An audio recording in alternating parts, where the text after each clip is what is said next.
Have you ever considered the true meaning of the phrase, "let him have dominion," found in Genesis 1:26? This profound statement invites us to explore a deeper understanding of our own power and authority over earthly conditions.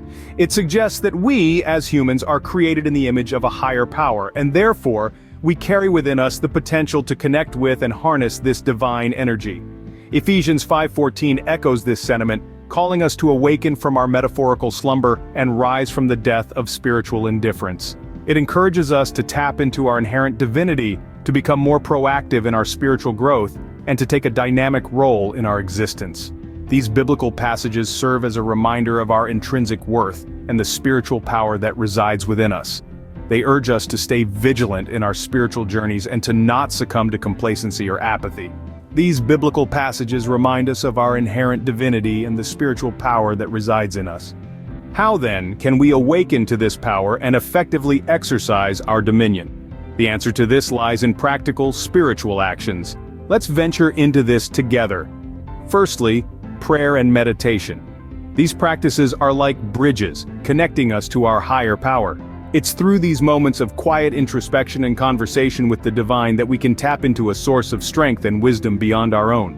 Picture prayer and meditation as a lifeline to the divine, allowing us to pull from a reservoir of spiritual power. Next, let's talk about the practice of forgiveness. Holding on to grudges and past wrongs serves only to tether us to negativity. Forgiveness, on the other hand, liberates us. It enables us to cast off these heavy chains and embrace the lightness of being that comes from letting go. Gratitude, too, is a powerful tool. It shifts our focus from what we lack to the abundance we already possess. Through gratitude, we cultivate a mindset of plenty, which in turn attracts even more positivity into our lives. Lastly, inner peace. This is the bedrock upon which all other practices rest. Inner peace allows us to remain steady amidst life's storms, radiating calm and assurance and influencing our circumstances. By aligning ourselves with our higher power through these practices, we can exert control over our lives and circumstances. We can navigate the ebbs and flows of life with grace and resilience. Through these practices, we can tap into our spiritual essence, bringing forth the strength and wisdom to manage our earthly conditions. In the end, dominion doesn't mean we are all powerful on our own. This statement serves as a gentle reminder that while we hold substantial power and authority, we are not solitary entities operating in isolation.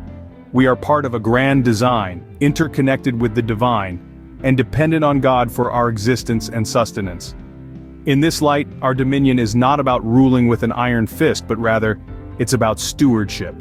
We are custodians of the gifts and abilities that God has bestowed upon us. These gifts are not merely for our own benefit, but are intended to be used in service to others and to glorify God. This is the essence of stewardship, the careful and responsible management of something entrusted to our care. In exercising our dominion, we must remember that we are stewards first and foremost. We are called to exercise this power with wisdom, compassion, and a deep sense of responsibility. We are called to use our abilities not for selfish gains but for the betterment of the world around us. This understanding of dominion as stewardship brings a sense of balance and humility. It reminds us that while we have the power to shape our destinies, we are ultimately dependent on God. Our power is not our own, but is a divine gift, a sacred trust that we must use wisely and responsibly. In understanding and exercising our dominion, we are reminded of our inherent divinity and the power and authority we have over our lives and the world around us. Never forget, we are the masters of our own lives, and with God, we have the power to shape our destinies.